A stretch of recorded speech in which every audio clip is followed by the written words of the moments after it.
ਕਦੇ ਤੁਸੀਂ ਸੋਚਿਆ ਹੈ ਕਿ ਜੇ ਬੰਦਾ ਜਿਸਮਾਨੀ ਬਿਮਾਰੀ ਵਿੱਚ ਮੁਬਤਲਾ ਹੋ ਜਾਵੇ ਤੇ ਉਹ ਕੀ ਕਰਦਾ ਹੈ? ਡਾਕਟਰ ਕੋਲ ਜਾਂਦਾ ਹੈ, ਟੈਸਟ ਕਰਵਾਉਂਦਾ ਹੈ, ਦਵਾ ਲੈਂਦਾ ਹੈ, ਵੇਲੇ ਸਿਰ ਦਵਾ ਖਾਂਦਾ ਹੈ ਤੇ ਜੇ ਡਾਕਟਰ ਆਖੇ ਕਿ ਇਹ ਦਵਾ 10 ਦਿਨ ਵਰਤਣੀ ਹੈ ਤੇ ਉਹ 10 ਦਿਨ ਪੂਰੇ ਕਰਦਾ ਹੈ। ਕਿਉਂ? ਜੇ ਉਹਨੂੰ ਯਕੀਨ ਹੁੰਦਾ ਹੈ ਕਿ ਇਹ ਦਵਾ ਉਹਨੂੰ ਸਿਹਤ ਦੇਵੇਗੀ। ਪਰ ਜ਼ਰਾ ਆਪਣੇ ਦਿਲ ਵੱਲ ਵੇਖੋ, ਦਿਲ ਬਿਮਾਰ ਹੈ, ਈਮਾਨ ਕਮਜ਼ੋਰ ਹੋ ਗਿਆ ਹੈ, ਨਮਾਜ਼ ਵਿੱਚ ਦਿਲ ਨਹੀਂ ਲੱਗਦਾ, ਕੁਰਾਨ ਨਾਲ ਨਾਤਾ ਕਮਜ਼ੋਰ ਹੋ ਗਿਆ ਹੈ, ਗੁਨਾਹ ਛੱਡਣ ਦੀ ਹਿੰਮਤ ਨਹੀਂ, ਤੋਬਾ ਕਰਦੇ ਆਂ ਤੇ ਫਿਰ ਉਹ ਗੁਨਾਹ ਕਰ ਬੈਠਦੇ ਆਂ। ਦੁਨੀਆ ਦੀ ਮੁਹੱਬਤ ਵੱਧਦੀ ਜਾ ਰਹੀ ਹੈ ਤੇ ਆਖਰਤ ਦੀ ਫਿਕਰ ਘਟਦੀ ਜਾ ਰਹੀ ਹੈ। ਤੇ ਸਵਾਲ ਹੈ ਕਿ ਇਸ ਬਿਮਾਰੀ ਦੀ ਵੀ ਕੋਈ ਦਵਾ ਹੈ? ਹਾਂ, ਬਿਲਕੁਲ ਹੈ, ਤੇ ਉਹ ਦਵਾ ਸਾਡੇ ਕੋਲ ਮੌਜੂਦ ਹੈ। ਉਹ ਹੈ ਅੱਲਾਹ ਦੀ ਕਿਤਾਬ, ਰਸੂਲੁल्लाह सल्लल्लाहु अलैहि वसल्लम ਦੀ ਸੁਨਨਤ, ਅੱਲਾਹ ਦਾ ਜ਼ਿਕਰ, ਦੁਆ, ਤੋਬਾ, ਇਸਤਿਗਫਾਰ ਤੇ ਅੱਲਾਹ ਦੀ ਫਰਮਾ ਬਰਦਾਰੀ। ਪਰ ਮਸਲਾ ਇਹ ਕਿ ਅਸੀਂ ਦਵਾ ਨੂੰ ਜਾਣਦੇ ਆਂ ਪਰ ਦਵਾ ਵਰਤਦੇ ਨਹੀਂ। ਅਸੀਂ ਕੁਰਾਨ ਨੂੰ ਅਲਮਾਰੀ ਵਿੱਚ ਰੱਖਿਆ ਹੋਇਆ ਹੈ ਪਰ ਦਿਲ ਦੇ ਇਲਾਜ ਲਈ ਨਹੀਂ ਖੋਲਦੇ। ਸਾਨੂੰ ਪਤਾ ਹੈ ਨਮਾਜ਼ ਦਿਲ ਨੂੰ ਜ਼ਿੰਦਾ ਕਰਦੀ ਹੈ ਪਰ ਅਸੀਂ ਨਮਾਜ਼ ਵਿੱਚ ਸੁਸਤੀ ਕਰਦੇ ਹਾਂ। ਸਾਨੂੰ ਪਤਾ ਹੈ ਕਿ ਗੁਨਾਹ ਦਿਲ ਨੂੰ ਕਾਲਾ ਕਰਦੇ ਨੇ ਪਰ ਗੁਨਾਹ ਛੱਡਣ ਵਿੱਚ ਦੇਰ ਕਰਦੇ ਹਾਂ। ਸਾਨੂੰ ਪਤਾ ਹੈ ਕਿ ਤੋਬਾ ਅੱਲਾਹ ਨੂੰ ਪਸੰਦ ਹੈ ਪਰ ਅਸੀਂ ਆਖਦੇ ਹਾਂ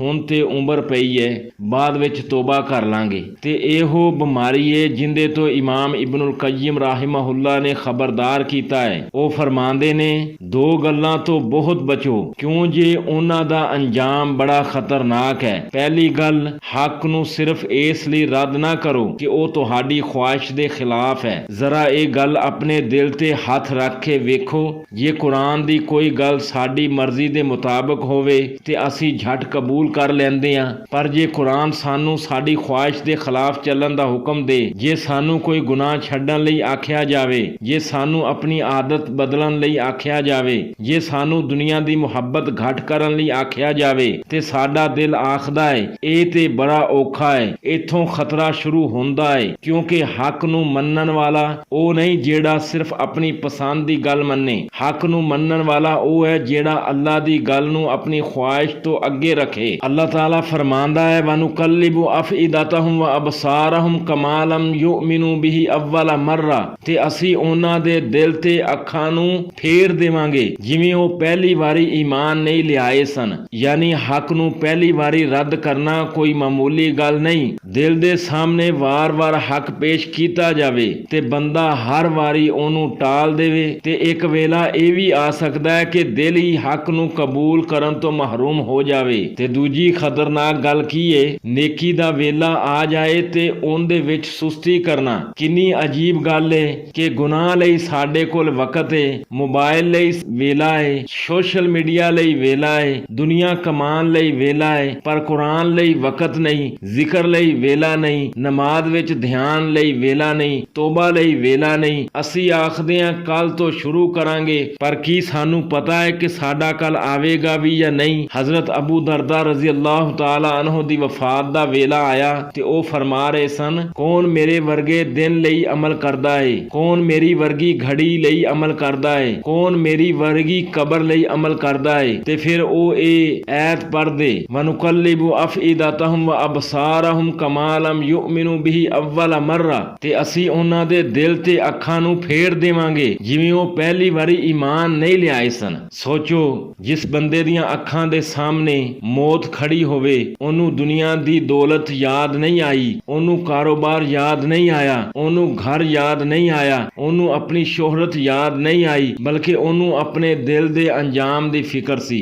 ਮੇਰੇ ਵੀਰ, ਮੇਰੀ ਭੈਣ, ਜ਼ਰਾ ਆਪਣੇ ਦਿਲ ਤੋਂ ਪੁੱਛੋ, ਜੇ ਅੱਜ ਮੇਰੀ ਜ਼ਿੰਦਗੀ ਦਾ ਆਖਰੀ ਦਿਨ ਹੋਵੇ ਤੇ ਮੈਂ ਕਿਹੜੀ ਗੱਲ ਤੇ ਪਛਤਾਵਾਂਗਾ? ਉਹ ਨਮਾਜ਼ ਜਿਹੜੀ ਮੈਂ ਛੱਡ ਦਿੱਤੀ, ਉਹ ਕੁਰਾਨ ਜਿਹੜਾ ਮੈਂ ਨਹੀਂ ਪੜਿਆ, ਉਹ ਗੁਨਾਹ ਜਿੰਦੇ ਤੋਂ ਮੈਂ ਤੋਬਾ ਨਹੀਂ ਕੀਤੀ, ਉਹ ਹੱਕ ਜਿਹੜਾ ਮੈਂ ਆਪਣੀ ਖੁਆਇਸ਼ ਦੀ ਵਜ੍ਹਾ ਕਬੂਲ ਨਹੀਂ ਕੀਤਾ, ਜਾਂ ਉਹ ਨੇਕੀ ਜਿਹੜੀ ਮੈਂ ਇਹ ਆਖ ਕੇ ਅੱਗੇ ਪਾ ਦਿੱਤੀ ਸੀ ਬਾਅਦ ਵਿੱਚ ਕਰ ਲਾਂਗਾ। ਯਾਦ ਰੱਖੋ, ਸ਼ੈਤਾਨ ਦਾ ਇੱਕ ਵੱਡਾ ਹਥਿਆਰ ਇਹ ਨਹੀਂ ਕਿ ਉਹ ਤੁਹਾਨੂੰ ਨੇਕੀ ਤੋਂ ਹਮੇਸ਼ਾ ਲਈ ਰੋਕ ਦੇਵੇ, ਬਲਕਿ ਉਹ ਆਖਦਾ ਹੈ ਹੁਣ ਨਹੀਂ, ਬਾਅਦ ਵਿੱਚ। ਤੇ ਇਹ ਉਹ ਬਾਅਦ ਵਿੱਚ ਕਦੇ ਵੀ ਨਹੀਂ ਬਣ ਜਾਂਦਾ ਹੈ। ਹੁਣ ਸਵਾਲ ਇਹ ਹੈ ਕਿ ਸਾਨੂੰ ਵਾਕਈ ਇਸ ਦੁਆ ਤੇ ਯਕੀਨ ਹੈ? ਰਸੂਲੁल्लाह सल्लल्लाहु अलैहि वसल्लम ਦੇ ਕੋਲ ਇੱਕ ਬੰਦਾ ਆਇਆ ਤੇ ਆਪਣੇ ਭਰਾ ਦੀ ਬਿਮਾਰੀ ਦਾ ਜ਼ਿਕਰ ਕੀਤਾ। ਆਪ ਸੱਲੱਲਾਹੁ ਅਲੈहि ਵਸੱਲਮ ਨੇ ਫਰਮਾਇਆ, ਉਹਨੂੰ ਸ਼ਹਿਦ ਪਿਲਾ। ਉਹ ਦੁਬਾਰਾ ਆਇਆ, ਆਪ ਨੇ ਫਿਰ ਫਰਮਾਇਆ, ਉਹਨੂੰ ਸ਼ਹਿਦ ਪਿਲਾ। ਫਿਰ ਤੀਜੀ ਵਾਰੀ ਆਇਆ ਤੇ ਆਪ ਸੱਲੱਲਾਹੁ ਅਲੈहि ਵਸੱਲਮ ਨੇ ਫਿਰ ਇਹੋ ਫਰਮਾਇਆ। ਆਖਰਕਾਰ ਜਦੋਂ ਉਹ ਸਿਹਤਯਾਬ ਹੋ ਗਿਆ ਤੇ ਆਪ ਸੱਲੱਲਾਹੁ ਅਲੈहि ਵਸੱਲਮ ਨੇ ਫਰਮਾਇਆ, ਅੱਲਾ ਨੇ ਸੱਚ ਫਰਮਾਇਆ ਹੈ, ਤੇਰੇ ਭਰਾ ਦਾ ਪੇਟ ਨੇ ਝੂਠ ਬੋਲਿਆ ਹੈ। ਇੱਥੇ ਸਾਡੇ ਲਈ ਇੱਕ ਵੱਡਾ ਸਬਕ ਹੈ, ਜਦੋਂ ਇਲਾਜ ਦਿੱਤਾ ਜਾਵੇ ਤੇ ਇਲਾਜ ਤੇ ਯਕੀਨ ਵੀ ਹੋਣਾ ਚਾਹੀਦਾ ਹੈ। ਤੇ ਫਿਰ ਕੁਰਾਨ ਬਾਰੇ ਸਾਡਾ ਯਕੀਨ ਕਿੰਨਾ ਹੈ? ਕੀ ਸਾਨੂੰ ਯਕੀਨ ਹੈ ਕੁਰਾਨ ਸਾਡਾ ਦਿਲ ਬਦਲ ਸਕਦਾ ਹੈ? ਕੀ ਸਾਨੂੰ ਯਕੀਨ ਹੈ ਤੋਬਾ ਸਾਡੀ ਜ਼ਿੰਦਗੀ ਬਦਲ ਸਕਦੀ ਹੈ? ਕੀ ਸਾਨੂੰ ਯਕੀਨ ਹੈ ਕਿ ਅੱਲਾ ਵੱਲ ਮੁੜ ਕੇ ਸਕੂਨ ਮਿਲ ਸਕਦਾ ਹੈ? ਕੀ ਸਾਨੂੰ ਯਕੀਨ ਹੈ ਨਮਾਜ਼ ਸਾਨੂੰ ਬੁਰਾਈ ਤੋਂ ਰੋਕ ਸਕਦੀ ਹੈ? ਜੇ ਯਕੀਨ ਹੈ ਤੇ ਫਿਰ ਅਸੀਂ ਇਹ ਦੁਆ ਇੰਨੀ ਥੋੜੀ ਕਿਉਂ ਵਰਤਦੇ ਹਾਂ? ਕੁਰਾਨ ਸਾਡੇ ਕੋਲ ਹੈ ਪਰ ਅਸੀਂ ਕੁਰਾਨ ਤੋਂ ਦੂਰ ਹਾਂ। ਤੋਬਾ ਦਾ ਦਰਵਾਜ਼ਾ ਖੁੱਲਿਆ ਹੈ ਪਰ ਅਸੀਂ ਵਾਪਸ ਆਉਣ ਵਿੱਚ ਦੇਰ ਕਰ ਰਹੇ ਹਾਂ। ਅੱਲਾ ਸਾਨੂੰ ਬੁਲਾ ਰਿਹਾ ਹੈ ਪਰ ਅਸੀਂ ਦੁਨੀਆ ਦੇ ਪਿੱਛੇ ਭੱਜ ਰਹੇ ਹਾਂ। ਮੇਰੇ ਅਜ਼ੀਜ਼ੋ, ਜਿਸਮ ਦੀ ਬਿਮਾਰੀ ਵਿੱਚ ਬੰਦਾ ਕੜਵੀ ਦਵਾ ਵੀ ਸਹਿ ਲੈਂਦਾ ਹੈ। ਕਿਉਂ? ਜੇ ਉਹਨੂੰ ਪਤਾ ਹੁੰਦਾ ਹੈ ਕਿ ਚੰਦ ਦਿਨ ਦੀ ਤਕਲੀਫ ਦੇ ਬਾਅਦ ਸਿਹਤ ਮਿਲ ਜਾਣੀ ਹੈ ਤੇ ਫਿਰ ਆਖਰਤ ਦੀ ਹਮੇਸ਼ਾ ਦੀ ਕਾਮਯਾਬੀ ਲਈ ਅਸੀਂ ਆਪਣੀ ਕੁਝ ਖੁਆਇਸ਼ਾਤ ਕਿਉਂ ਨਹੀਂ ਛੱਡ ਸਕਦੇ? ਕੁਝ ਗੁਨਾਹਾਂ ਤੋਂ ਕਿਉਂ ਨਹੀਂ ਰੁਕ ਸਕਦੇ? ਕੁਝ ਵੇਲਾ ਅੱਲਾ ਲਈ ਕਿਉਂ ਨਹੀਂ ਕੱਢ ਸਕਦੇ? ਕੁਝ ਰਾਤਾਂ ਇਬਾਦਤ ਵਿੱਚ ਕਿਉਂ ਨਹੀਂ ਗੁਜ਼ਾਰ ਸਕਦੇ? ਕੁਝ ਹਿੰਜੂ ਤੋਬਾ ਵਿੱਚ ਕਿਉਂ ਨਹੀਂ ਵਗਾ ਸਕਦੇ? ਯਾਦ ਰੱਖੋ, ਜਿਵੇਂ ਜਿਸਮ ਨੂੰ ਦਵਾ ਦੀ ਲੋੜ ਹੁੰਦੀ ਏ, ਐਵੇਂ ਦਿਲ ਨੂੰ ਵੀ ਦਵਾ ਦੀ ਲੋੜ ਹੁੰਦੀ ਏ। ਤੇ ਦਿਲ ਦੀ ਸਭ ਤੋਂ ਵੱਡੀ ਦੁਆ ਇਹ ਹੀ ਏ ਕਿ ਹੱਕ ਨੂੰ ਝਟ ਕਬੂਲ ਕਰੋ। ਨੇਕੀ ਦਾ ਵੇਲਾ ਆਵੇ ਤੇ ਝਟ ਅਮਲ ਕਰੋ। ਗੁਨਾਹ ਹੋ ਜਾਵੇ ਤੇ ਝਟ ਤੋਬਾ ਕਰੋ। ਕੁਰਾਨ ਨਾਲ ਆਪਣਾ ਨਾਤਾ ਮਜ਼ਬੂਤ ਕਰੋ। ਅੱਲਾ ਦਾ ਜ਼ਿਕਰ ਆਪਣੀ ਜ਼ਿੰਦਗੀ ਦਾ ਹਿੱਸਾ ਬਣਾ ਲਓ ਤੇ ਸਭ ਤੋਂ ਵੱਧ ਕੇ ਅੱਲਾ ਦੇ ਵਾਅਦੇ ਤੇ ਯਕੀਨ ਰੱਖੋ, ਕਿਉਂਕਿ ਇੱਕ ਦਿਨ ਇਹ ਜ਼ਰੂਰ ਆਣਾ ਹੈ ਜਦੋਂ ਅਸੀਂ ਇਸ ਦੁਨੀਆ ਤੋਂ ਰੁਖਸਤ ਹੋ ਜਾਣਾ ਹੈ। ਉਹ ਦਿਨ ਨਾ ਬਾਅਦ ਵਿੱਚ ਹੋਵੇਗਾ, ਨਾ ਕੱਲ ਹੋਵੇਗਾ, ਨਾ ਦੁਬਾਰਾ ਮੌਕਾ ਮਿਲੇਗਾ, ਸਿਰਫ ਸਾਡੇ ਅਮਲ ਹੋਣਗੇ। ਇਸ ਲਈ ਅੱਜ ਹੀ ਆਪਣੇ ਦਿਲ ਨਾਲ ਇੱਕ ਵਾਅਦਾ ਕਰੋ, ਮੈਂ ਹੱਕ ਨੂੰ ਆਪਣੀ ਖੁਆਇਸ਼ ਦੇ ਤਾਬੇ ਨਹੀਂ ਕਰਾਂਗਾ। ਮੈਂ ਨੇਕੀ ਨੂੰ ਕੱਲ ਤੇ ਨਹੀਂ ਪਾਵਾਂਗਾ। ਮੈਂ ਕੁਰਾਨ ਨੂੰ ਸਿਰਫ ਪੜ੍ਹਨ ਵਾਲੀ ਕਿਤਾਬ ਨਹੀਂ ਬਲਕਿ ਆਪਣੇ ਦਿਲ ਦੀ ਦਵਾ ਬਣਾਵਾਂਗਾ। ਮੈਂ ਅੱਲਾ ਵੱਲ ਵਾਪਸ ਆਉਣ ਵਿੱਚ ਦੇਰ ਨਹੀਂ ਕਰਾਂਗਾ। ਕੀ ਪਤਾ